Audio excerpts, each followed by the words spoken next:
வணக்கம் நண்பர்களே, முக்கிய செய்திகளை இந்த பதிவில் பார்க்க போகிறோம். என்ன செய்தி? நேற்று ஒட்டுமொத்த எதிர்கட்சிகளும் பாஜக கவர்மெண்ட்டை குறை சொல்லிட்டு இருந்தாங்க. நேற்று மட்டுமா, தினமும் அதானே பண்ணுறாங்க அப்படின்னு சில பேர் கேட்கலாம். விஷயம் என்னென்னா, ஈரானுடைய போர் கப்பல் மீது அமெரிக்கா தாக்குதல் நடத்தினாங்களே, அந்த ஈரானுடைய போர்க்கப்பல் இந்தியாவுக்கு விருந்தாளியாக வந்துட்டு திரும்பி போகும்போது இந்த அட்டாக்கை அமெரிக்கா நடத்தியிருக்காங்க. இந்திய பெருங்கடலில் இலங்கையிலிருந்து ஒரு 40 நாட்டிக்கல் மைல் டிஸ்டன்ஸில் இந்த அட்டாக்கை அமெரிக்கா நடத்தியிருக்காங்க.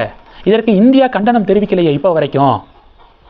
விசாகப்பட்டினத்தில் நடந்த கடற்படையுடைய கூட்டு பயிற்சி 70க்கும் மேற்பட்ட நாடுகள் கலந்துக்கிட்டாங்க. அதில் அந்த ஈரான் போர்க்கப்பலும் பார்ட்டிசிபேட் பண்ணிட்டு திரும்பி போகும்போது இந்த அட்டாக் நடந்திருக்கு, மோடி வாயை திறக்க மறுக்கிறாரு அப்படின்னு கொந்தளிச்சாங்க. இப்போது இன்னொரு இன்சிடென்ட் நடந்திருக்கு. நேற்று கொந்தளிச்ச எந்த எதிர்கட்சிகளும் இன்னைக்கு வாயவே திறக்கலையே அப்படிங்கிற கேள்வியை பாஜக கேட்குறாங்க. என்ன இன்சிடென்ட் தெரியுமா? ஸ்கைலைட் அப்படிங்கிற ஒரு எண்ணெய் டேங்கர் கப்பலுங்க, ஹார்மூஸ் ஸ்ட்ரைட் அப்படிங்கிற பகுதி இருக்குல்ல, அது இப்போ முடக்கப்பட்டிருக்கு. அந்த பகுதியில் நின்று கொண்டிருந்த ஸ்கைலைட் அப்படிங்கிற எண்ணெய் டேங்கர் கப்பல் மீது ஈரான் தாக்குதல் நடத்தினதில் 2 இந்தியர்கள், இந்தியன் செயிலர்ஸ் 2 பேர் இறந்து போயிருக்காங்க, கொல்லப்பட்டிருக்காங்க அப்படிங்கிற ஒரு அதிர்ச்சியான ரிப்போர்ட்டு வெளிவந்திருக்கு. ஈரானுடைய போர்க்கப்பல் மீது அமெரிக்கா தாக்குதல் நடத்தினதில் எந்த இந்தியர்களும் பலியாகலை, எந்த இந்தியர்களுக்கும் பாதிப்பு கிடையாது. தப்பு தான். ஆக்சுவலாக அமெரிக்கா தாக்கின கப்பல் பார்த்தீங்கன்னா எந்த ஆயுதங்களும் இல்லையா, எந்த போருக்கும் அதை இப்போது பயன்படுத்த முடியாது அப்படிங்கிற ஒரு பேசிக்கான போர்க்கப்பல் தானா. அதை தாக்குதல் நடத்தினது தப்பு தான். அதுவும் இந்தியா வந்துட்டு திரும்பி போகும்போது தாக்குதல் நடத்தினது தப்பு தான், இல்லைன்னு மறுக்கலை. ஆனால் அதுக்கு கொந்தளித்த எதிர்கட்சிகள் இன்னைக்கு ஈரானுடைய தாக்குதலில் ஸ்கைலைட் அப்படிங்கிற எண்ணெய் கப்பலில் இருந்த 2 இந்திய மாலுமிகளை கொண்டிருக்காங்களே, அந்த தாக்குதலில் 2 இந்திய மாலுமிகள் இறந்து போயிருக்காங்களே. ஒருத்தர் பீகாரை சேர்ந்தவர், இன்னொருத்தர் ராஜஸ்தான். ஆசிஷ் குமார், திலீப் அப்படிங்கிற 2 இந்திய மாலுமிகள் இறந்து போயிருக்காங்க.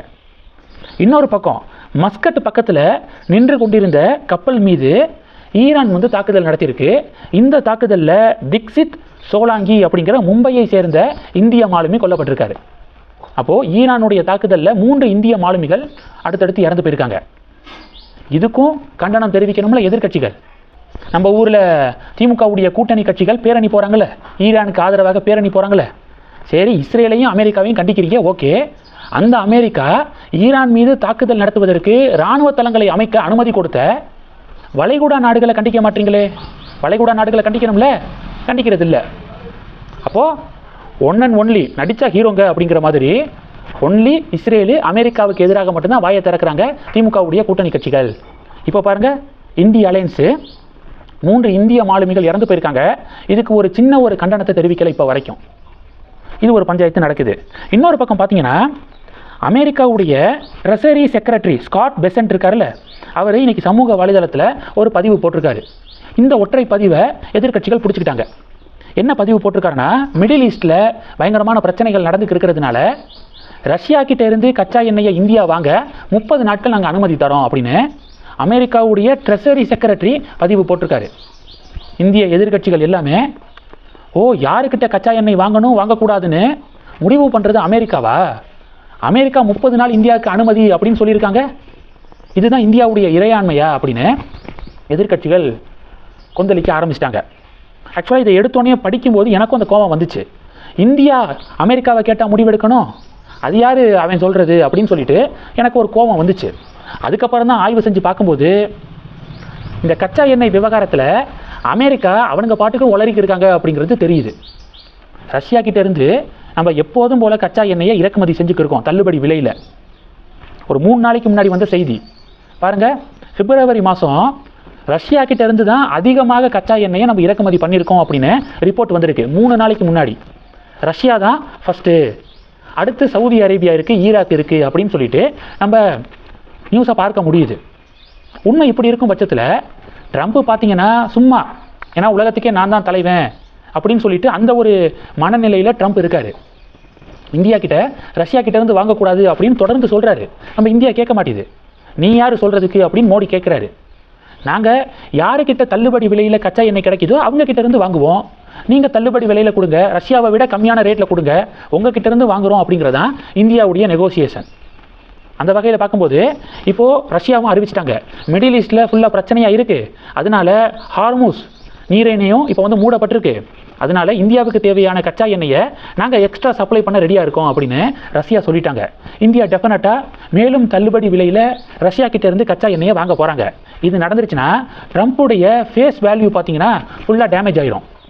ட்ரம்ப் சொன்னதுக்கப்புறமும் அமெரிக்கா சொன்னதுக்கப்புறமும் மிகப்பெரிய அளவில் ரஷ்யா கிட்ட இருந்து இந்தியா வாங்குறாங்க கச்சா எண்ணெய் அப்படிங்கிறது ஃப்ளாஷ் ஆயிருமா, ட்ரம்ப்புடைய ஃபேஸ் வேல்யூ குறைஞ்சி போயிடும்.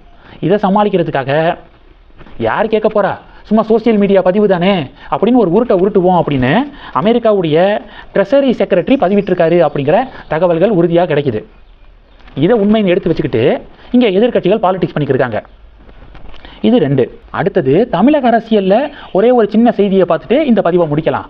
என்னன்னா, தமிழக பாஜக மாநில தலைவர் நயினார் நாகேந்திரன் என்ன சொல்லியிருக்காருன்னா, அதிமுக பாஜக கூட்டணி இடையே இன்னும் தொகுதி பங்கீடு முடிவாகலை, தொகுதி பங்கீடு இன்னும் ஃபைனல் ஆகலை அப்படின்னு சொல்லிட்டு நயினார் நாகேந்திரன் பேசியிருக்காரு.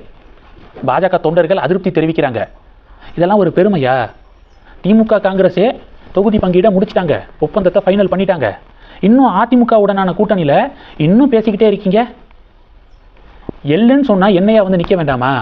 திமுகவை வீழ்த்துவதற்கு இன்னும் அதிமுக பாஜக கூட்டணி தயாரே ஆகலை, ஒரு பிளானே இல்லை என்டிஏ கிட்ட. இப்போதைய என்டிஏ கிட்ட அண்ணாமலை மாநில தலைவராக இருந்திருந்தா அவர்கிட்ட ஒரு கிளியரான விஷன் இருந்துச்சு. 500 நாட்களுக்கு முன்பாக வேட்பாளர் அறிவிப்பு, கடுமையான பிரச்சாரம், நல்ல கேண்டிடேட்டை முன்னிறுத்தி தேர்தலை சந்திச்சா, 500 நாட்களுக்கு முன்பாக வேட்பாளர் அறிவித்து எலெக்ஷனை சந்திச்சா டெஃபினட்டாக 25% மேலே ஓட் ஷேரை வாங்க முடியும், 5 முனை போட்டி, நிறையா தொகுதிகளை ஜெயிக்க முடியும் அப்படிங்கிற கிளியரான விஷன் அண்ணாமலைக்கு இருந்துச்சு. ஆனால் இப்போது அதிமுக பாஜக கூட்டணி ஏன் இவ்வளவு காலம் தாழ்த்திக்கிறீங்க? ஏற்கனவே ரொம்ப லேட்டு. சட்டுப்புட்டுன்னு தொகுதி பங்கீடை முடித்து வேட்பாளர்களை அறிவித்து பிரச்சாரத்தை ஸ்டார்ட் பண்ணுங்க அப்படின்னு பாஜக தொண்டர்கள் பதிவுகள் போடுறாங்க. இந்த செய்திகளை பற்றி உங்களுடைய பார்வைகளை மறக்காமல் கமெண்ட் பண்ணுங்கள். தொடர்ந்து கணக்கில் இருங்க. அடுத்தடுத்து நிறையா பதிவுகளை பார்க்க போகிறோம். நன்றி. ஜெய் ஹிந்த்.